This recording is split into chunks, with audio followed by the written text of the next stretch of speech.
everybody thinks that their cat or dog or child is the absolute best thing in the world, but they would be absolutely wrong.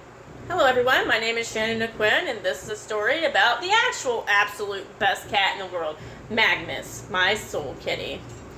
Now Magnus was supposed to be Magnus, this big, strong Viking kitty, but Magnus soon became Puddin', Maggie Puddin', because he would melt like pudding in my arms.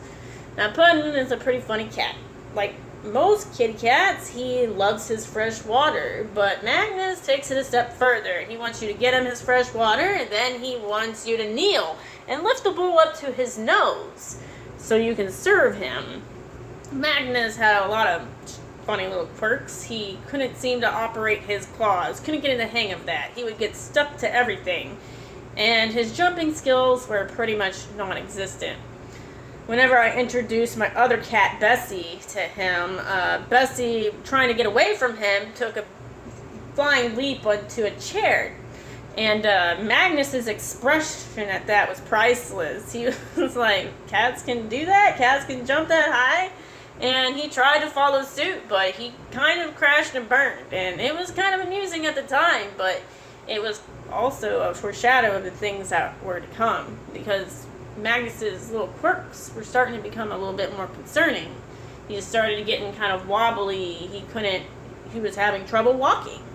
And so I took him to the vet and had some x-rays done. And that vet told me it looked like Magnus had pretty severe hip dysplasia, which there's not much you can do about unless you want to get him hip replacements.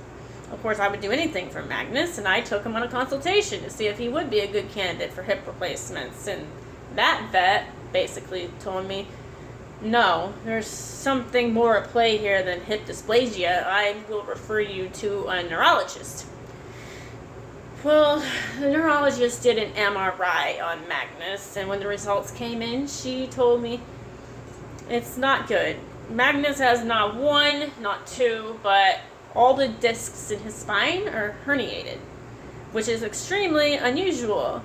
And I suspect an underlying genetic disorder. And I'm afraid he's not going to get better, and you're going to have to make a difficult decision soon.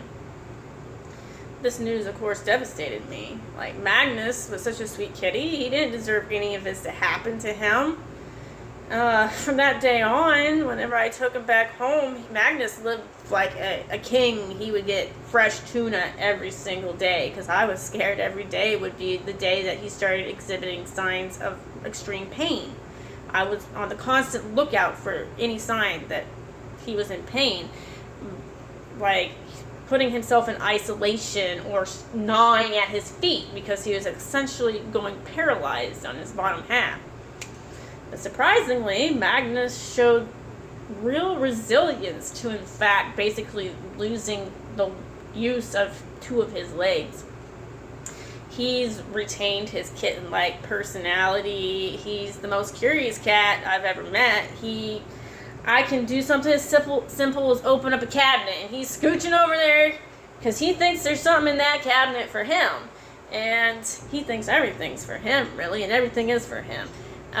He still loves to be served his water, and if you offer him a treat, he will give you a high five.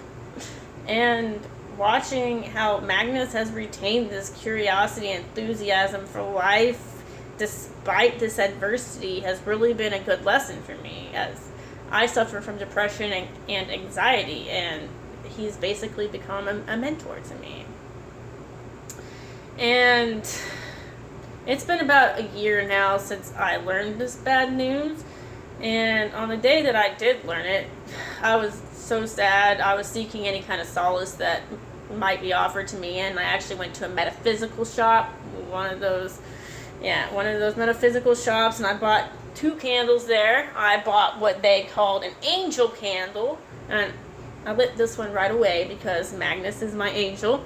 And I also bought a grief candle in case the unthinkable happened. But as you see, this candle remains unlit, and I hope it remains unlit for many moons to come. And this really doesn't cover half of how amazing Magnus is or what he's done for me.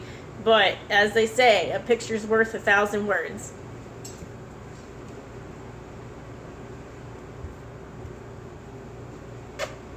everybody. This is Magnus. This is my baby boy, and we want to thank you for listening to our story. Bye-bye.